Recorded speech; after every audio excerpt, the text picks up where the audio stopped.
Hi ನಮಸ್ಕಾರ ಎಲ್ರಿಗೂ. ನೀವು ನೋಡ್ತಾ ಇದ್ದೀರಾ ಧ್ರುವರಿಯಾನ. ನಾನು ವರಲಕ್ಷ್ಮಿ ದಯಾನಂದ್. ಸ್ನೇಹಿತರೆ, ಎಲ್ಲರೂ ಹೇಗಿದ್ದೀರಾ? ಎಲ್ಲರೂ ತುಂಬಾ ಚೆನ್ನಾಗಿದ್ದೀರಾ ಅನ್ನೋ ಭಾವನೆಯಲ್ಲಿ ನಾನು ಈ ವಿಡಿಯೋನ ಶುರು ಮಾಡ್ತಾ ಇದ್ದೀನಿ. ನೀವು ಈಗಾಗಲೇ ತಮ್ಮನೆಲ್ಲ ನೋಡಿರ್ತೀರಿ ನಾನು ಯಾವುದ್ರ ಬಗ್ಗೆ ಮಾತಾಡ್ತಾ ಇದ್ದೀನಿ ಅಂತ. ಕೇವಲ ನಾನು ಯಾವುದೋ ಒಂದು ವಿಷಯದ ಬಗ್ಗೆ ನಾನು ಇಲ್ಲಿ ಮಾತಾಡ್ತಾ ಇಲ್ಲ, ಅಂದರೆ ಒಂದು ಬಗೆಯ ಕಳ್ಳತನದ ಬಗ್ಗೆ ನಾನು ಮಾತಾಡ್ತಾ ಇಲ್ಲ. ಎರಡು ರೀತಿಯ ವಿಭಿನ್ನವಾದ ಕಳ್ಳತನ ಮತ್ತು ವಿಭಿನ್ನ ಜಾಗದಲ್ಲಿ ನಡೆದಿರ್ತಕ್ಕಂತಹ ನೈಜ ಘಟನೆಯನ್ನು ಕುರಿತು ಮತ್ತು ಒಂದು ನಿಮಗೆ ಸಾಕ್ಷಿ ಸಮೇತ ನಾನು ಅದನ್ನು ನಿಮ್ಮ ಮುಂದೆ ಪ್ರಸ್ತುತಪಡಿಸೋದ್ರ ಜೊತೆಗೆ ಎಲ್ಲರೂ ಜಾಗರೂಕರಾಗಲಿ ಅನ್ನೋ ಕಾರಣಕ್ಕೋಸ್ಕರ ಈ ವಿಡಿಯೋನ ಮಾಡ್ತಾ ಇದ್ದೀನಿ. ಸೊ ಕಡೆವರೆಗೂ ವಿಡಿಯೋನ ಸ್ಕಿಪ್ ಮಾಡದೆ ನೋಡಿ. ಮತ್ತು ಯಾರ್ಯಾರೆಲ್ಲ ನಿಮ್ಮ ಕಾಂಟ್ಯಾಕ್ಟ್ ಅಲ್ಲಿ ಇದ್ದಾರೋ ದಯವಿಟ್ಟು ಅವರೆಲ್ಲರಿಗೂ ಈ ವಿಡಿಯೋನ ರವಾನೆ ಮಾಡಿ. ಯಾಕಂದ್ರೆ ಇದು ಕೇವಲ ನಾವಷ್ಟೇ ಜಾಗೃತಗೊಳ್ಳೋದಲ್ಲ, ನಮ್ಮ ಸುತ್ತಮುತ್ತಲಿರ್ತಕ್ಕಂತಹ ಪ್ರತಿಯೊಬ್ಬರು ಕೂಡ ಜಾಗರೂಕರಾಗಬೇಕು. ಯಾಕಂದ್ರೆ ಇತ್ತೀಚಿನ ದಿನಗಳ ಪರಿಸ್ಥಿತಿ ಆ ರೀತಿ ಬದಲಾವಣೆ ಆಗಿರ್ತಕ್ಕಂಥದ್ದು. ಮತ್ತು ಇಲ್ಲಿ ನಾನು ನಮ್ಮನೆ ಹತ್ರ ಪೊಲೀಸರು ಯಾಕೆ ಬಂದಿದ್ರು ಅಂಡ್ ಇತ್ತೀಚಿನ ದಿನಗಳಲ್ಲಿ ಮಂಗಳೂರಿನಲ್ಲಿ ಆಗಿರ್ತಕ್ಕಂತಹ ಒಂದು ಬೆಳವಣಿಗೆ, ಅದರಲ್ಲಿ ಚಡ್ಡಿ ಗ್ಯಾಂಗ್ ಅಂತ ಏನ್ ಗುರುತಿಸ್ಕೊಂಡು ಈಗಾಗಲೇ ನಾನು ರೆಕಾರ್ಡ್ ಮಾಡ್ತಾ ಇರ್ತಕ್ಕಂತಹ ಸಂದರ್ಭದಲ್ಲಿ ಅಷ್ಟರಲ್ಲಾಗ್ಲೇ ಸಕಲೇಶ್ಪುರ ಭಾಗದಲ್ಲಿ ಮಂಗಳೂರಿನ ಪೊಲೀಸರು ಚಡ್ಡಿ ಗ್ಯಾಂಗ್ ಏನಿದೆ ಅವರನ್ನ ಸೆರೆ ಹಿಡಿದು ಎಡೆಮುರಿ ಕಟ್ಟಿರ್ತಕ್ಕಂಥದ್ದು. ಆದ್ರೆ ಈ ಒಂದು ಚಡ್ಡಿ ಗ್ಯಾಂಗ್ಗೂ ಮತ್ತೆ ನಮ್ಮನೆ ಹತ್ರ ಬಂದಿದ್ದಂತಹ ಪೊಲೀಸ್ ಬಂದಿದ್ದಂತಹ ಕಾರಣಕ್ಕೂ ಸಂಬಂಧ ಇದೆಯಾ ಅಂತ ನಾನಿಲ್ಲಿ ತಾಳೆ ಹಾಕಿ ನೋಡುವಂತ ಪರಿಸ್ಥಿತಿ ಉದ್ಭವ ಆಗಿದೆ. ಅಂಡ್ ನಮ್ಮನೆ ಹತ್ರ ಪೊಲೀಸರು ಯಾಕೆ ಬಂದಿದ್ರು, ಯಾವಾಗ ಬಂದಿದ್ರು ಅಂತ ಹೇಳೋದಾದ್ರೆ ಒಂದು ತಿಂಗಳ ಮುಂಚೆ ಅಂತಾನೆ ಹೇಳ್ಬೋದು. ನಾನು ಅದ್ರ ಬಗ್ಗೆ ವಿಡಿಯೋ ಮಾಡಕ್ಕಿದ್ದೆ, ಆದ್ರೆ ಕಾರಣಾಂತರಗಳಿಂದ ಮಾಡಕ್ಕಾಗಿರ್ಲಿಲ್ಲ. ಮತ್ತು ಏನೋ ಒಂದು ಸಣ್ಣ ಸಣ್ಣ ವಿಚಾರ ಅನ್ನೋ ರೀತಿ ತಾತ್ಸಾರ ಮಾಡ್ಬಿಟ್ನೇನೋ ಅಂತ ನನಗೆ ಇವಾಗ ತಪ್ಪು ಅಂತ ಇವಾಗ ಅನ್ನಿಸ್ತಾ ಇದೆ. ಸ್ವಲ್ಪ ಬೇಗನೆ ಈ ವಿಡಿಯೋ ಮಾಡಬೇಕಾಗಿತ್ತು, ಕಾರಣಾಂತರದಿಂದ ಮಾಡಕ್ಕಾಗಿರ್ಲಿಲ್ಲ. ಬಟ್ ಇನ್ನೂ ತಡ ಆಗೋದು ಬೇಡ ಅನ್ನೋ ಕಾರಣಕ್ಕೋಸ್ಕರ ಒಂದು ಎಲ್ಲರಿಗೂ ವಿಷಯ ಮುಟ್ಲಿ ಅನ್ನೋಕ್ಕೋಸ್ಕರ ಈ ವಿಡಿಯೋನ ಮಾಡ್ತಾ ಇರ್ತಕ್ಕಂಥದ್ದು. ಸ್ನೇಹಿತರೆ, ಮೊದಲನೇದಾಗಿ ನಿಮ್ಮೆಲ್ಲರಿಗೂ ಗೊತ್ತು, ನಾನು ಒಂದು ತಿಂಗಳ ಮುಂಚೆ ಬೆಂಗಳೂರಿನಲ್ಲಿದ್ದೆ. ನಮ್ಮ ಅಜ್ಜಿ ತೀರ್ಕೊಂಡಿದ್ರು, ಅದಾದ್ಮೇಲೆ ಪಾಪದ ಫಂಕ್ಷನ್ ಇತ್ತು ಅಂತೆಲ್ಲ ಹೋಗಿದ್ವಿ. ಸೊ ಎಲ್ಲ ಮುಗಿಸ್ಕೊಂಡು ನಾನು ಮಂಗಳೂರಿಗೆ ವಾಪಸ್ ರಿಟರ್ನ್ ಬರ್ತೀವಿ ನಾವು ಫ್ಯಾಮಿಲಿ ಸಮೇತರಾಗಿ, ನಾನು ಧ್ರುವ ಪಾಪು ಎಲ್ಲ. ಅದಕ್ಕೂ ಮುಂಚೆ ನಾನು ಊರಲ್ಲಿ ಏನಿದ್ನೋ ಆ ಸಂದರ್ಭದಲ್ಲಿ ಕೇವಲ ಧ್ರುವ ಮಾತ್ರ ನಮ್ಮ ಬಿಲ್ಡಿಂಗ್ ಅಲ್ಲಿ ಇರ್ತಾರೆ, ಅವರೊಬ್ಬರೇ ಇರ್ತಿದ್ರು. ಎಲ್ಲರೂ ಬೇಸಿಗೆ ರಜೆ ಆಗಿದ್ರಿಂದ ಎಲ್ಲರೂ ಅವ್ರವ್ರ ಮಕ್ಕಳನ್ನ ಕರ್ಕೊಂಡು ಊರಿಗೆ ಹೋಗಿದ್ರು, ಹೊರಗಡೆ ಹೋಗಿದ್ರು. ಸಾಕಷ್ಟು ಪ್ರಮಾಣದಲ್ಲಿ ತಿಂಗಳಾನುಗಟ್ಟಲೆ ಯಾರೂ ಕೂಡ ಮನೆಗಳಲ್ಲಿ ಉಳ್ಕೊಂಡಿರ್ಲಿಲ್ಲ. ಇಂಥ ಸಂದರ್ಭದಲ್ಲಿ ಇನ್ನೆರಡು ವಾರಗಳಲ್ಲಿ ಎಲ್ಲರ ಜೀವನವು ಸಹಜ ಸ್ಥಿತಿಗೆ, ಅಂದರೆ ಮಕ್ಕಳ ಶಾಲಾ ಕಾಲೇಜುಗಳು ಶುರುವಾಗುವಂಥದ್ದಿತ್ತು ಮತ್ತು ಎಲ್ಲರೂ ಕೂಡ ವಾಪಸಾತಿ ಆಗುವಂತಹ ಸಂದರ್ಭ ಇತ್ತು. ಅದಕ್ಕೂ ಮುಂಚೆನೆ ನಮ್ಮ ಬಿಲ್ಡಿಂಗ್ನಲ್ಲಿ ಆಲ್ಮೋಸ್ಟ್ ಎಲ್ಲ ಮನೆಗಳಲ್ಲೂ ಇದ್ವಿ. ಅಂದರೆ ಒಂದು ಬಿಲ್ಡಿಂಗ್ನಲ್ಲಿ 6 ಮನೆ ಇರ್ತಕ್ಕಂಥದ್ದು. ಇದು ಫ್ಲಾಟ್ನ ರೀತಿ, ಕೆಳಗಡೆ 2, ಮಧ್ಯದಲ್ಲಿ 2 ಮತ್ತು ಮೇಲ್ಭಾಗದಲ್ಲಿ 2 ಮನೆ ಇರ್ತಕ್ಕಂಥದ್ದು. ಒಟ್ಟಾರೆ 6 ಮನೆ ಇರ್ತಕ್ಕಂಥದ್ದು. ಮತ್ತು ನಾವಿರ್ತಕ್ಕಂಥ ಈಗಿನ ಕ್ವಾರ್ಟರ್ಸ್ ಏನಿದೆ, ನಾನು ನನ್ನ ಹಳೆ ವಿಡಿಯೋಗಳಲ್ಲಿ ನಿಮ್ಮ ಹತ್ರ ಹಂಚ್ಕೊಂಡಿದ್ದೆ.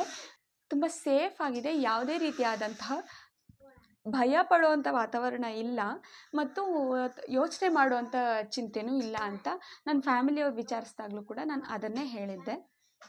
ಇನ್ಫ್ಯಾಕ್ಟ್ ನಾನು ಮಂಗಳೂರಿಗೆ ಬಂದು 3-4 ವರ್ಷ ಆಗ್ತಾಯಿದ್ರು ಸಹ ನಮ್ಮ ಹಳೆ ಮನೇಲಿ ನಾವು ಅಷ್ಟು ವರ್ಷ ಇದ್ವಿ ಅಂದರೂ ಕೂಡ ಈ ರೀತಿಯಾದಂತಹ ಇನ್ಸಿಡೆಂಟ್, ಕಳ್ಳತನ ಆಗ್ಬೋದು, ಭಯದ ವಾತಾವರಣ ಆಗಲಿ ನನಗೆ ಯಾವತ್ತೂ ಅನಿಸೇ ಇರಲಿಲ್ಲ. ಬಟ್ ಹೊಸ ಮನೆಗೆ ಇಲ್ಲಿ ಬಂದ ಮೇಲೆ ಇಲ್ಲಿ ನನಗೆ ಬಂದಾಗ ನನಗೆ ಫಸ್ಟ್ ಅನಿಸಿದ್ದು ಸುತ್ತಮುತ್ತಲಿನ ವಾತಾವರಣ ನೋಡಿದಾಗ ಓಕೆ ಸೇಫ್ ಇದೆ ಅಂತ. ಯಾಕೆ ಅಂದರೆ ನಮ್ಮ ಇರೋ ಕ್ವಾರ್ಟರ್ಸ್ ಏನಿದೆ, ನಾವು ಎಂಟರ್ ಆಗ್ತಿದ್ದಂಗೆ, ನಮ್ಮ ಕಮ್ಯುನಿಟಿ ಒಳಗಡೆ ಎಂಟರ್ ಆಗ್ತಿದ್ದಂಗೆ ಆಫೀಸ್ ಇರ್ತಕ್ಕಂಥದ್ದು. ಆಫೀಸ್ನ ಸುತ್ತ ಒಂದು 3 ರೋಡ್ ಬರುತ್ತೆ. 3 ರೋಡ್ಗಳಲ್ಲಿ ಎಲ್ಲ ರೀತಿಯ ಕ್ವಾರ್ಟರ್ಸ್ ಮನೆಗಳು, ಅಂದರೆ ಸಿಂಗಲ್ ವಿಲ್ಲಾಸ್ ಥರ ಇರ್ಬೋದು, ಬಿಲ್ಡಿಂಗ್ ಇರ್ಬೋದು, ವಠಾರ ರೀತಿಯ ಚೌಕಟ್ಟಲ್ಲಿ ಇರ್ಬೋದು. ನಾವಿರ್ತಕ್ಕಂಥದ್ದು ಎಂಟರ್ ಆಗಿ ಸ್ವಲ್ಪ ಮುಂದಕ್ಕೆ ಬಂದರೆ ನಮ್ಮ ರೋಡಲ್ಲಿ ನಮ್ಮದು 2 ಬಿಲ್ಡಿಂಗ್ ಇರುವಂಥ ವಾತಾವರಣ. ಮುಂಭಾಗದಲ್ಲಿ ನೋಡೋದಾದರೆ ನೀವು ನನ್ನ ರೀಲ್ಸಲ್ಲಿ ನೋಡಿದರೆ ನಾನು ತೋರಿಸಿರ್ತೀನಿ, ಮುಂದೆ ಒಂದು ನೇತ್ರಾವತಿ ನದಿ ಇರುತ್ತೆ, ಹರಿತಿರುತ್ತೆ, ಅದರ ಮಧ್ಯದಲ್ಲಿ ಸ್ವಲ್ಪ ಕಾಡಿರುವಂಥದ್ದು. ಇದೇ ಬಿಟ್ಟರೆ ನಮ್ಮ ಹಿಂಬದಿಗೆಲ್ಲ ಮನೆಗಳಿರೋವಂಥದ್ದು. ಬಟ್ ನಮ್ಮ ರೋಡಿಗೆ 2 ಮನೆ ಇರೋವಂಥದ್ದು ಪ್ರಸ್ತುತ. ಹೀಗಿರುವಾಗ ಇದ್ದಕ್ಕಿದ್ದಾಗೆ ಒಂದಿನ, ಅಂದರೆ ನಾವು ಊರಿಂದ ಬಂದು 1-2-3 ದಿನದಲ್ಲಿ ನಾನು ಹೇಗೆ ಅಂದರೆ ನಮ್ಮ ಮನೇಲಿ ಧ್ರುವ ಡ್ಯೂಟಿಗೆ ಹೋಗ್ತಾ ಇದ್ದಾರೆ ಅಂತ ಅಂದರೆ, ಫ್ರೆಂಡ್ಸ್ ದಯವಿಟ್ಟು ವಿಡಿಯೋ ಲ್ಯಾಗ್ ಆದರೆ ಬೇಜಾರು ಮಾಡ್ಕೋಬೇಡಿ. ಯಾಕಂದರೆ ನಾನು ಇದನ್ನೆಲ್ಲನೂ ನಿಮಗೆ ಎಕ್ಸ್ಪ್ಲೇನ್ ಮಾಡಲೇಬೇಕು. ಯಾಕಂದರೆ ಈ ಥರ ವಾತಾವರಣದಲ್ಲಿ ಹೀಗಾಗಿದೆ ಅಂತ ಅಂದಾಗ ನೀವಿರ್ತಕ್ಕಂಥ ವಾತಾವರಣಕ್ಕೆ ನೀವು ತಾಳೆ ಹಾಕ್ಕೊಂಡು ನೋಡಬೇಕು ಮತ್ತು ಜಾಗರೂಕರಾಗಬೇಕು ಅನ್ನೋ ವಿಚಾರಕ್ಕೆ ನಾನು ಮಾತಾಡ್ತಾ ಇದ್ದೀನಿ. ಸೊ ಮ್ಯಾಟ್ರಿಗೆ ಬರೋದಾದರೆ, ನಾವು ಹೇಗೆ ನಮ್ಮ ಮನೇಲಿ ಹೇಗಿರುತ್ತೆ ಅಂತಂದರೆ, ಧ್ರುವ ಡ್ಯೂಟಿಗೆ ಹೋಗ್ತಾ ಇದ್ದಾರೆ ಅಂದಾಗ ಬಾಯ್ ಮಾಡೋಕ್ಕೆ ನಾವು ಡೋರು ಓಪನ್ ಮಾಡೋದು ಬಿಟ್ಟರೆ, ಇನ್ನು ಮತ್ತೆ ವಾಪಸ್ ಅವ್ರು ಬಂದಾಗಲೇ ನಾನು ಮತ್ತೆ ಡೋರು ಮತ್ತೆ ಓಪನ್ ಮಾಡೋದು. ಅದು ಬಿಟ್ಟರೆ ಮಧ್ಯದಲ್ಲಿ ಕಸ ಗುಡಿಸೋದು, ಆಚೆ ಒರೆಸೋದಕ್ಕೋಸ್ಕರ ಮಾತ್ರ ನಾನು ಡೋರ್ ಓಪನ್ ಮಾಡಿ ಕ್ಲೋಸ್ ಮಾಡ್ಕೊಂಡು ಒಳಗಡೆ ಬಂದುಬಿಡ್ತಿದ್ದೆ. ಆಚೆ ಏನಾಗ್ತಿದೆ ಎತ್ತಾಗ್ತಿದೆ ಇದು ಯಾವುದರ ಗೊಡವೆನೂ ನನಗೆ ಇರ್ತಾ ಇರಲಿಲ್ಲ. ಇಂಥ ಸಂದರ್ಭದಲ್ಲಿ ಒಂದು ದಿನ ನಾವು ಬಂದು 2-3 ದಿನ ಆಗಿರುತ್ತೆ, ಧ್ರುವ ಡ್ಯೂಟಿಗೆ ಹೋಗಬೇಕಾಗಿರತ್ತೆ. ಅಂಥ ಸಂದರ್ಭದಲ್ಲಿ ನಾವು ಆ್ಯಸ್ ಯೂಶ್ವಲ್ ಅವ್ರಿಗೆ ಬಾಯ್ ಮಾಡೋ ನಿಟ್ಟಿನಲ್ಲಿ ನಾನು ಪಪ್ಪು ಹೋಗಿ ಬಾಯ್ ಮಾಡೋಕ್ಕಂತ ಆಚೆ ಹೋಗ್ತಿರ್ತೀವಿ. ಅವಾಗ ಧ್ರುವ ಕೆಳಗೆ ಇಳಿದು ಸ್ವಲ್ಪ ಮುಂದೆ ನೋಡ್ತಾ ಬಾಲ್ಕನಿಗೆ ಬಂದು ನೋಡ್ತಾ ಇದ್ದಾಗೆ ಅಲ್ಲಿ ನಮ್ಮ ಪಕ್ಕದ ಬಿಲ್ಡಿಂಗ್ನ ಮುಂದೆ ಪೊಲೀಸರು ಬಂದಿರ್ತಾರೆ. ಯಾಕೆ ಏನು ಎತ್ತ ಅನ್ನೋದ್ರ ಬಗ್ಗೆ ನನಗೆ ಕ್ಲಾರಿಟಿ ಇರಲ್ಲ. ಬಟ್ ಧ್ರುವ ಕೆಳಗಿರ್ತಾರೆ. ಅವ್ರು ವಿಚಾರಿಸಿದಾಗ ಗೊತ್ತಾಗುತ್ತೆ ಪಕ್ಕದ ಬಿಲ್ಡಿಂಗ್ನಲ್ಲಿ ಕಳ್ತನ ಆಗಿಬಿಟ್ಟಿದೆ ಅಂತ. ಫ್ರೆಂಡ್ಸ್, ಹೇಗೆ ಗೊತ್ತಾ, ನಮ್ಮ ಬಿಲ್ಡಿಂಗಿಗೆ ಬರ್ತಿದ್ದಂಗೆ 2 ಮನೆ ಕೆಳಗಡೆ, ಅಂದರೆ 2 ಮನೆ ಇದೆ ಒಂದೊಂದು ಫ್ಲೋರಲ್ಲಿ ಅಂತ ನಾನು ಹೇಳಿದ್ನಲ್ಲ. ಹೀಗಿರಬೇಕಾದ್ರೆ 2 ಮನೆಗೂ ಅಂತರ ಎಷ್ಟಿದೆ ಅಂದರೆ ಜಸ್ಟ್ 2 ಹೆಜ್ಜೆ ಅಂತರದಲ್ಲಿ ಅಪೋಸಿಟ್ ಮನೆ ಬರುತ್ತೆ. ಸೊ ಯಾರಾದರೂ ಮೆಟ್ಲು ಮುಂದೆ ಪಾಸ್ ಆದರೂ ಕೂಡ ಹಾಲಲ್ಲಿದ್ದರೆ ಕೇಳುತ್ತೆ, ಖಂಡಿತ ರೂಮಲ್ಲಿದ್ದರೆ ಖಂಡಿತವಾಗಿಯೂ ಕೇಳಲ್ಲ. ಅದು ನನ್ನ ಅನುಭವಕ್ಕೆ ಬಂದಿರತಕ್ಕಂಥದ್ದು. ಆ್ಯಂಡ್ ಇಲ್ಲಿ ಯಾರಿಗೂ ಗೊತ್ತೂ ಆಗೋದಿಲ್ಲ. ಹೀಗಿರಬೇಕಾದ್ರೆ ಸುಮಾರು ಒಂದು 2.5 ಗಂಟೆ ಸಂದರ್ಭದಲ್ಲಿ ಎಷ್ಟು ಜನ ಬಂದಿದ್ದರು, ಹೇಗೆ ಬಂದಿದ್ದರು, ಯಾವ ಥರ ಇದ್ದರು, ಇದು ಯಾವುದರ ಮಾಹಿತಿ ಖಂಡಿತ ಇಲ್ಲ. ಆ್ಯಂಡ್ ಇನ್ನೊಂದೇನು ಹೇಳಬೇಕಂದ್ರೆ, ನಮ್ಮ ರೂಮ್ ಏನಿದೆ, ನಮ್ಮ ರೂಮಿಂದ ಆ ಕಡೆ ಬಿಲ್ಡಿಂಗ್ನ ನಾವು ಆರಾಮಾಗಿ ನೋಡ್ಬೋದು. ಆ ಬಿಲ್ಡಿಂಗಿಗೆ ಯಾರಾದರೂ ಹೋಗ್ತಾರೆ ಅಂದರೂ ಕೂಡ ನಮಗೆ ಕಾಣುತ್ತೆ. ಸಾಧ್ಯ ಆದರೆ ನಾನು ನಿಮಗೆ ಸೈಡಲ್ಲಿ ಆ ಬೈಟ್ನ ಕೂಡ ಹಾಕ್ತೀನಿ. ಇಲ್ಲಿ ನಮ್ಮ ರೂಮಿಂದ ವ್ಯೂ ಹೇಗೆ ಕಾಣುತ್ತೆ ಅಂತ. ಹೀಗಿದ್ದಾಗ ನಾವು ಯಾವಾಗಲೂ ಆ ವಿಂಡೋನ ಓಪನ್ ಮಾಡಿರ್ತಿದ್ವಿ. ಸೊಳ್ಳೆ ಇದ್ದ ಕಾರಣಕ್ಕೆ ಅವತ್ತು ನಾವು ಅದನ್ನು ಕ್ಲೋಸ್ ಮಾಡಿಬಿಟ್ಟಿದ್ವಿ.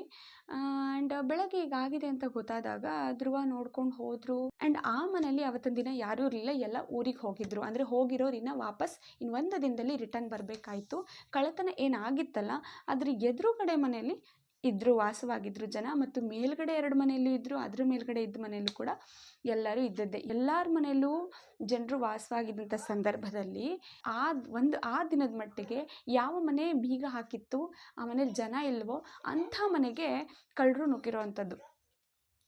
ಸೊ ಧ್ರುವ ನೋಡ್ಕೊಂಡು ಹೋದರು, ಸೇಫ್ ಆಗಿರಿ ಅನ್ನೋ ಥರ. ಸರಿ, ನಮ್ಮ ಬಿಲ್ಡಿಂಗೆಲ್ಲ ಬಂದಿಲ್ಲ, ಯಾರ ಮನೇಲೂ ಆಗಿಲ್ಲ, ಇರೋರ ಮನೇಲಿ ಅಂತ ಅಂದ್ಕೊಂಡು ಸುಮ್ಮನೆ ಆದ್ವಿ. ಅದಾದಮೇಲೆ ಗೊತ್ತಾಯಿತು ಇನ್ನೂ ಸ್ವಲ್ಪ ಮುಂದಕ್ಕೆ ಹೋದರೆ ಅಲ್ಲೊಂದು ಮನೆಯಲ್ಲಿ ಕಳ್ತನ ಆಗಿದೆ ಅಂತ. ಸೊ ಕಳ್ತನದ ಎಷ್ಟು ಕಳ್ಕೊಂಡಿದ್ದಾರೆ, ಎಷ್ಟು ಉಳ್ಕೊಂಡಿದ್ದಾರೆ ಅದ್ರ ಬಗ್ಗೆ ನಾನು ಹೇಳ್ತೀನಿ. ಆ್ಯಂಡ್ ಅದಕ್ಕೂ ಮುಂಚೆ ಇವರು ನೋಡ್ಕೊಂಡು ಹೋದ್ರ. ಅದಾದಮೇಲೆ ನಾನು ಕೂಡ ಪಾಪು ಏನೋ ಹಠ ಮಾಡ್ತಿದ್ದೆ ಅಂತ ಕೆಳಗಡೆ ಕರೀತಾ ಇದ್ದೆ. ಅವಾಗ ನಾನು ಕೆಳಗಡೆ ಹೋದಾಗ ಸರಿ ಅಲ್ಲಿ ಏನಾಗಿದೆ ನೋಡೋಣ ಅಂತ ಹೋದೆ. ಆಗ ಎದುರುಗಡೆ ಮನೆಯವರು ಕೂಡ ಅದ್ರದ್ದು ಡೋರ್ ಏನವ್ರು ಮುರಿದು ಹಾಕಿದ್ರಲ್ಲ ಅದನ್ನು ರಿಪೇರ್ ಮಾಡ್ತಿದ್ರು. ಸೊ ಒಳಗಡೆ ಹೋಗೋಣ ಅಂತ ನೋಡಿದೆ. ನಾನು ಆ ವಿಡಿಯೋನ ಅವತ್ತು ರೆಕಾರ್ಡ್ ಮಾಡ್ಕೊಂಡಿದ್ರೆ ಇವತ್ತು ನಿಮ್ಮ ಮುಂದೆ ಶೇರ್ ಮಾಡ್ತಿದ್ದೆ. ಬಟ್ ಹೇಗಾಗಿತ್ತು ಅನ್ನೋದನ್ನ ನಾನು ನಿಮಗೆ ಎಕ್ಸ್ಪ್ಲೇನ್ ಮಾಡ್ತೀನಿ. ನಾನು ಒಳಗೆ ಹೋದಾಗ ಮಾಮೂಲಿ ಹಾಲಲ್ಲಿ ಎಲ್ಲ ಏನು ಬೇಕು ಎಲ್ಲ ಇದೆ. ಕಳ್ಳರ ಉದ್ದೇಶ ತುಂಬ ಕ್ಲೀನಾಗಿ ಗೊತ್ತಾಗ್ತಿತ್ತು. ಅವರಿಗೆ ಯಾವುದೇ ವಸ್ತುಗಳ ಮೇಲೆ ವ್ಯಾಮೋಹ ಆಸಕ್ತಿ ಇಲ್ಲ. ಅವ್ರಿಗಿದ್ದು ಕೇವಲ ಚಿನ್ನ, ನಗದು, ಈ ಥರ ಬೆಳ್ಳಿ ಪದಾರ್ಥ ಈ ಥರ ಮಾತ್ರ ಅಂತ. ಸೊ ಒಂದು ಮನೆಯಲ್ಲಿ 2 ರೂಮ್ ಇರ್ತಕ್ಕಂಥದ್ದು. ಇಲ್ಲಿ ನಮ್ಮದೇ ಬಿಲ್ಡಿಂಗ್, ನಮ್ಮ ಮನೆ ಏನಿದೆ ಅದೇ ರೀತಿಯಲ್ಲಿ ಅದೇ ಬಿಲ್ಡಿಂಗ್ ಇರ್ತಕ್ಕಂಥದ್ದು. ಸೊ ಒಳಗೆ ಹೋದಾಗ 2 ರೂಮಿನಲ್ಲೂ ಕೂಡ ಹೊಸ ಗಾಡ್ರೇಜ್ ಅವ್ರು ತಂದಿದ್ದು. ಅಂದರೆ ಆಲ್ರೆಡಿ ಒಂದೊಂದು ಕಬೋರ್ಡ್ ಇರುತ್ತೆ ಮನೆಗೇ ಆಲ್ರೆಡಿ ಅಟ್ಯಾಚ್ಡ್ ಆಗಿ. ಬಟ್ ನಮ್ಮ ಸೇಫ್ಟಿಗೋಸ್ಕರ ಅಥವಾ ಇನ್ನೂ ಹೆಚ್ಚಿನ ಪ್ರಮಾಣದಲ್ಲಿ ನಮ್ಮ ವಸ್ತುಗಳನ್ನ ಇಟ್ಕೋಬೇಕು ಅನ್ನೋ ನಿಟ್ಟಿನಲ್ಲಿ ಗಾಡ್ರೇಜ್ ಯಾರ್ಯಾರು ಬೇಕೋ ಅವ್ರು ಇಟ್ಕೊಂಡಿರ್ತಾರೆ. ಅದೇ ರೀತಿ ಅವರು ಕೂಡ 2 ರೂಮಲ್ಲೂ ಕೂಡ ಹೊಸ ಬೀರನ್ನ ತಂದು ಇಟ್ಕೊಂಡಿದ್ರು. ಏನಪ್ಪ ಅಂದರೆ ಅವ್ರಿಗದೇನು ತಲೆಗೆ ಹೊಳೆದಿತ್ತೋ ಏನೋ, ಅವ್ರ ಮನೇಲಿ ಆ ಗಾಡ್ರೇಜ್ಗೆ ಬೀಗನ ಹಾಕಿರಲಿಲ್ಲ, ತೊಗೊಂಡು ಹೋಗಿದ್ರು.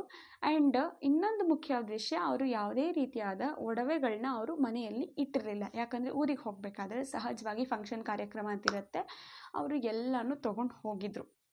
ಬಟ್ ಅವ್ರು ಹೇಗೆ ರಾಕ್ಷಸರ ಥರ ಚೆಕ್ ಮಾಡಿದರು ಅಂತ ನನಗೆ ಕಣ್ಣಲ್ಲಿ ಕಂಡಿದ್ದು, ಒಂದು ಬಟ್ಟೆನೂ ಬಿಟ್ಟಿಲ್ಲ, ಒಂದು ಇದನ್ನು ಬಿಟ್ಟಿಲ್ಲ, ಎಲ್ಲ ಕೆಳಗೆ ಎಳೆದಾಕ್ಬಿಟ್ಟಿದ್ರು. 2 ರೂಮಲ್ಲೂ ಕೂಡ ಏನೇನು ಬೀರು ಒಳಗಡೆ ಮೇಲೆ ಇರೋ ಥರ ಇರಲಿಲ್ಲ, ಎಲ್ಲ ಎಳೆದ್ಬಿಟ್ಟಿದ್ರು. ಬಟ್ ಅವ್ರಿಗೆ ಏನೂ ಸಿಕ್ಕಿರಲಿಲ್ಲ. ಆದರೆ ಆ ಮನೆಯಲ್ಲಿ ಮಕ್ಕಳಿದ್ದರಿಂದ ಮಕ್ಕಳಿಗೆ ಬಳಕೆ ಮಾಡ್ತಿದ್ದಂತಹ ಬೆಳ್ಳಿ ಬಟ್ಲು ಅಥವಾ ಬೆಳ್ಳಿ ಸ್ಪೂನ್ ಈ ಥರ ಒಂದು ಸ್ವಲ್ಪ ಪದಾರ್ಥ ಬೆಳ್ಳಿ ಸಾಮಗ್ರಿಗಳಲ್ಲಿ ಅವರಿಗೆ ಸಿಕ್ಕಿತ್ತು. ಅದನ್ನು ಅವರು ಎತ್ಕೊಂಡು ಹೋಗಿದ್ದಾರೆ ಅಂತ ಗೊತ್ತಾಯಿತು. ಸೊ ಇದೆಲ್ಲ ಆಗಿದ್ದ ಸೇಮ್ ಡೇ ನಾನು ಮಾಮೂಲಿ ನಿಮ್ಗೆ ಮುಂಚೆನೇ ಹೇಳಿದ್ನಲ್ವ, ನನಗೇನಾದ್ರು ಕೆಲಸ ಇದ್ದರೆ ಮಾತ್ರನೇ ನಾನು ಹೊರಗಡೆ ಹೋಗ್ತೀನಿ ಅಂತ. ಆ ವಿಷಯ ಎಲ್ಲ ಮುಗ್ದಾದ್ಮೇಲೆ ನಾನು ನನ್ನ ಪರಿಚಿತರು ಒಬ್ರಿಗೆ ತಂಗಿ ಅಂತಲೇ ಹೇಳ್ಬೋದು, ಆಕೆಗೆ ನಾನು ಫೋನಲ್ಲಿ ಎಕ್ಸ್ಪ್ಲೇನ್ ಮಾಡ್ತಿದ್ದೆ, ನೋಡು ಈ ಥರ ಆಗ್ಬಿಟ್ಟಿದೆ ಕಣೋ, ಹಿಂಗೆ ಹಂಗೆ ಅಂತ ಮಾತಾಡ್ತಾ ಇದ್ದೀನಿ. ಮಾತಾಡ್ತಾ ನಾನು ಮನೆ ಮುಂದೆ ಕಸ ಗುಡಿಸ್ಕೊಂಡು ತಿರುಗಿ ಹಿಂಗೆ ಕತ್ತೆತ್ತು ನೋಡ್ತೀನಿ, ನಮ್ಮನೆ ಎದುರುಗಡೆ ಇರ್ತಕ್ಕಂಥ ಮನೆ ಬಾಗಿಲು ಕೂಡ ಥಟ್ ಅಂತ ಓಪನ್ ಆಯಿತು. ಯಪ್ಪ, ನನಗೆ ಫೋನಲ್ಲಿ ಇರ್ತಿದ್ದಂಗೆ ನಾನು ಅವಳಿಗೆ ಹೇಳ್ತಾ ಇದ್ದೀನಿ, ಈ ನಮ್ಮನೆ ಎದುರುಗಡೆ ಇರೋದು ಓಪನ್ ಆಗಿದೆ ಕಣೋ, ಅಲ್ಲಿ ಕಳ್ತನ ಆಗಿರೋದಿನ ಇಲ್ಲೂ ಓಪನ್ ಆಗಿದೆ ಅಂತ. ಬಟ್ ಸತ್ಯಾಂಶ ಏನು ಗೊತ್ತಾ, ಆ ಮನೇಲಿ ಯಾರೂ ವಾಸವಾಗಿರಲಿಲ್ಲ. ಆ್ಯಂಡ್ ಆ ಮನೇಲಿ ಈಗಾಗಲೇ ನಮಗೆ ಈ ಮನೇನ ಏನು ಕೊಟ್ಟಿದ್ರಲ್ವ, ಅವ್ರ ಜೊತೇಲಿ ಇನ್ನೊಬ್ರು ಇದ್ದವ್ರದ್ದು ವಸ್ತುಗಳಿತ್ತು, ಅದನ್ನು ಮಾತ್ರ ಆ ಮನೇಲಿಟ್ಟು ಅದ್ರ ಸೇಫ್ಟಿಗೋಸ್ಕರ, ಸೇಫ್ಟಿ ಅಂದರೆ ಏನು ಬ್ಯಾಚುಲರ್ಸ್ ಮನೇಲಿ ಏನಿರುತ್ತೆ, ಒಂದಷ್ಟು ಪಾತ್ರೆ ಬುಕ್ಸ್ ಎಲ್ಲ ಇರುತ್ತಲ್ಲ ಅಂಥದ್ದು ಮಾತ್ರ ಅಲ್ಲಿಟ್ಟು ಅವರು ಲಾಕ್ ಹಾಕ್ಕೊಂಡು ತೊಗೊಂಡು ಹೋಗಿದ್ರು. ಸೊ ಕಳ್ಳರು ಬರೀ ಪಕ್ಕದ ಬಿಲ್ಡಿಂಗಲ್ಲ, ನಮ್ಮ ಬಿಲ್ಡಿಂಗಿಗೂ ಬಂದು ಅದನ್ನು ಓಪನ್ ಮಾಡಿದರು. ಓಪನ್ ಮಾಡಿದಾಗ ಸಹಜವಾಗಿ ಅವ್ರಿಗಲ್ಲೇನು ಸಿಕ್ಕಿಲ್ಲ. ಅವ್ರು ಅಲ್ಲಿಂದ ಹೊರಟು ಮತ್ತೆ ಇನ್ನೊಂಚೂರು ಮುಂದೆ ಹೋಗಿ ಅಲ್ಲೊಂದು ಮನೇಲಿ ಟ್ರೈ ಮಾಡಿದ್ದಾರೆ, ಅಲ್ಲೂ ಕೂಡ ಏನೂ ಸಿಕ್ಕಿಲ್ಲ. ಫೈನಲಿ ಅವ್ರಿಗೇನು ಸಿಕ್ಕಿಲ್ಲ. ಅವರು ಒಂದು 3 ಕಡೆ ಟ್ರೈ ಮಾಡಿ ಆಮೇಲೆ ಎಸ್ಕೇಪ್ ಆಗಿದ್ದಾರೆ. ಬೆಳಗಿನ ಜಾವ ಆಗಿರುತ್ತೆ ಅಷ್ಟೊತ್ತಿಗೆ ಅವ್ರು ಎಸ್ಕೇಪ್ ಆಗಿದ್ದಾರೆ. ಬೆಳಗ್ಗೆ ಬೆಳವಣಿಗೆಗಳೆಲ್ಲರಿಗೂ ಗೊತ್ತಾಯಿತು, ಪೊಲೀಸ್ಗೆ ಹೋಯಿತು. ಸದ್ಯ ಅದು ಎಲ್ಲಿಗೆ ಬಂದಿದೆ, ಯಾವ ಹಂತಕ್ಕೆ ಬಂದಿದೆ, ಅವ್ರು ಸಿಕ್ಕಿದ್ರೋ ಇಲ್ವೋ ಅನ್ನೋದ್ರ ಬಗ್ಗೆ ನಂಗೆ ಮಾಹಿತಿ ಇಲ್ಲ. ಯಾರಿಗಾಗಿತ್ತು ಅವ್ರಿಗೂ ಅಂಥ ವಸ್ತುಗಳನ್ನ ಅವ್ರೇನು ಕಳ್ಕೊಂಡಿದ್ದರಿಂದ ಅವ್ರು ಫಾಲೋಅಪ್ ಮಾಡಿದಾರೋ ನನಗೂ ಅದ್ರ ಬಗ್ಗೆ ಮಾಹಿತಿ ಇಲ್ಲ, ಫಾಲೋಅಪ್ ಮಾಡಿದಾರೋ ಇಲ್ವೋ ಅನ್ನೋದು. ಸೊ ಇದೆಲ್ಲ ಆಗಿ ಒಂದು ತಿಂಗಳಿಗೆ, ಅಂದರೆ ಕಳೆದ ವಾರ, ಈ ವಿಡಿಯೋ ಏನು ರೆಕಾರ್ಡ್ ಮಾಡ್ತಾ ಇದ್ದೀನಲ್ಲ ನಾನು, ಕಳೆದ ವಾರ ನಾನು ಇಲ್ಲಿ ಒಂದು ವಿಡಿಯೋನ ನಿಮ್ಗೆ ಹಾಕ್ತೀನಿ, ಅದು ನೋಡಿ. ಅದಕ್ಕೂ ಮುಂಚೆ ಅದೇನು ಅಂತ ಹೇಳ್ಬಿಡ್ತೀನಿ. ದೇವನಹಳ್ಳಿ ಭಾಗದಲ್ಲಿ ನನ್ನ ಸಿಸ್ಟರ್ ವಾಸವಾಗಿರ್ತಕ್ಕಂಥದ್ದು ನಿಮ್ಮೆಲ್ಲರಿಗೂ ಗೊತ್ತು. ನನ್ನ ಕ್ಲೋಸೆಸ್ಟ್ ಸಿಸ್ಟರ್ ಸಿಂಧು, ಅವರು ಖುದ್ದು ಅವಳದೇ ಬೈಕ್ನ ಕಳ್ಳರು ಕಳ್ತನ ಮಾಡ್ಕೊಂಡು ಹೋಗಿರ್ತಕ್ಕಂಥದ್ದು. ಅದು ಯಾವ ಥರ ಗೊತ್ತಾ, ಅದು ಮಧ್ಯರಾತ್ರಿಲೇ ಆಗಿರೋವಂಥದ್ದು. ಒಂದು 3 ಜನ ತುಂಬ ಏಜ್ಡು ಅಲ್ಲ, 18ರಿಂದ 30 ವಯಸ್ಸು ಇಲ್ಲ ಅನಿಸುತ್ತೆ, ಬಹುಶಃ ಅವ್ರಿಗೆ 30 ಒಳಗಡೆ ಇರ್ತಕ್ಕಂಥ ವಯೋಮಿತಿಲಿ ಇರ್ತಕ್ಕಂಥವ್ರು ಅನಿಸುತ್ತೆ. ಒಂದು 3 ಜನ ತುಂಬ ಈಸಿಯಾಗಿ ಕೇವಲ 5 ನಿಮಿಷದಲ್ಲಿ ಲಾಕ್ ಹಾಕಿ ಆಚೆ ನಿಲ್ಲಿಸಿರ್ತಕ್ಕಂತಹ ಗಾಡಿನ ತುಂಬ ಸುಲಭವಾಗಿ ಅದೇನೇನು ಟೆಕ್ನಿಕ್ಗಳೋ ನೀಟಾಗಿ ಆನ್ ಮಾಡ್ಕೊಂಡು ಆರಾಮಾಗಿ ಓಡಿಸ್ಕೊಂಡು ಹೋಗ್ತಾರೆ. ವಿಡಿಯೋನ ನೋಡ್ಕೊಂಡು ಬನ್ನಿ, ಅದಾದಮೇಲೆ ಮಾತನ್ನು ಮುಂದುವರ್ಸೋಣ.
ನೋಡಿದ್ರಲ್ಲ ಫ್ರೆಂಡ್ಸ್, ಇದು ಬರೋಬ್ಬರಿ 5 ನಿಮಿಷ ಇರ್ತಕ್ಕಂಥ ವಿಡಿಯೋ. ನಾನು ಸ್ವಲ್ಪ ಮಾತ್ರನೇ ನಿಮಗೆ ಹಾಕಿದ್ದೀನಿ.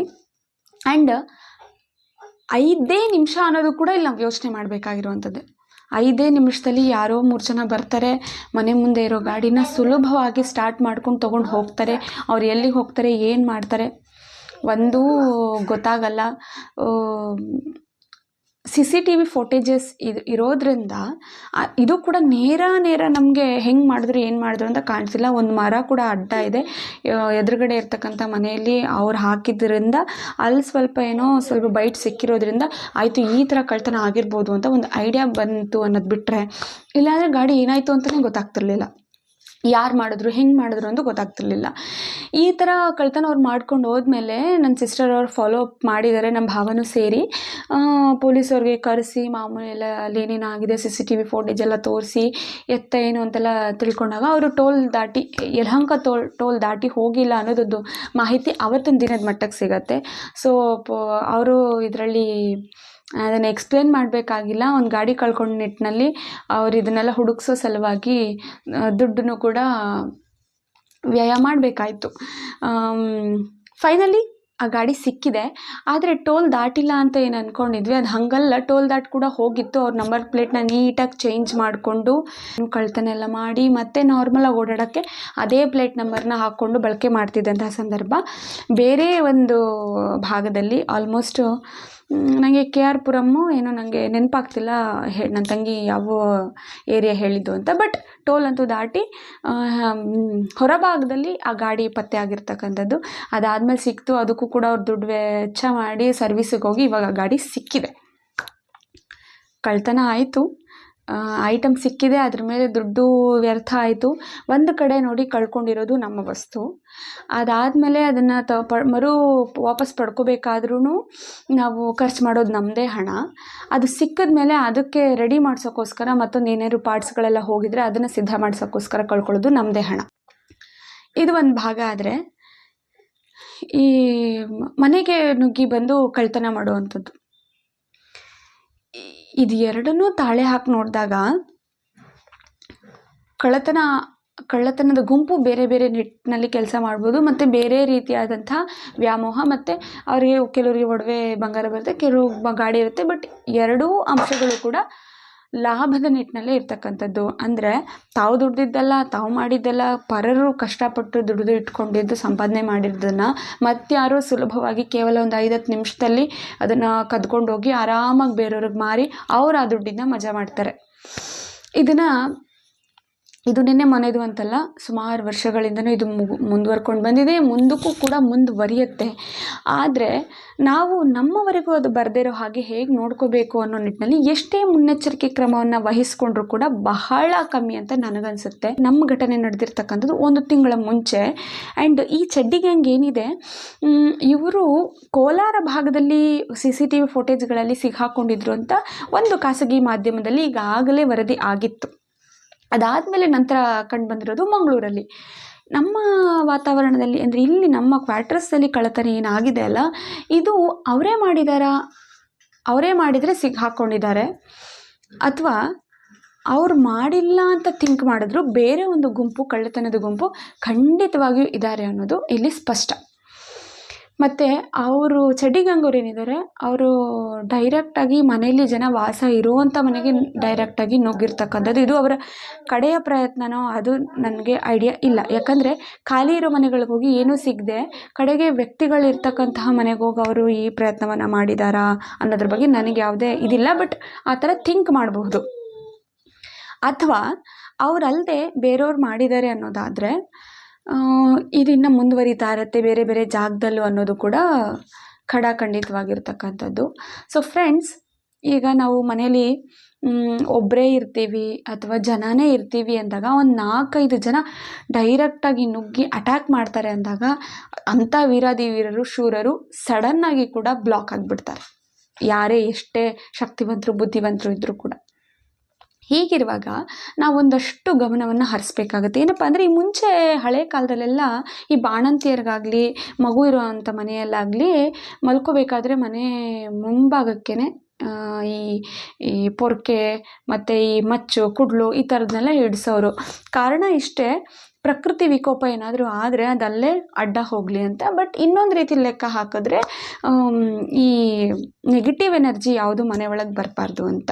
ಸೊ ಇದನ್ನು ನಾವು ವೈಜ್ಞಾನಿಕವಾಗಿ ತೊಗೊಂಡ್ರೆ ಒಂದು ನಿಟ್ಟಿನಲ್ಲಿ ನಮ್ಮ ಸೇಫ್ಟಿ ಪರ್ಪಸ್, ಇವಾಗ ನಮಗೆ ಕೈಗೆ ಎಟ್ಕೋ ಜಾಗದಲ್ಲಿ ಯಾವುದಾದ್ರೂ ಸುಲಭವಾಗಿ ಆಯುಧಗಳನ್ನ ನಾವು ಇಟ್ಕೊಳ್ಳೋದು ತುಂಬ ಒಳ್ಳೆಯದು, ನಮ್ಮ ಒಂದು ಸೇಫ್ಟಿಗೋಸ್ಕರ.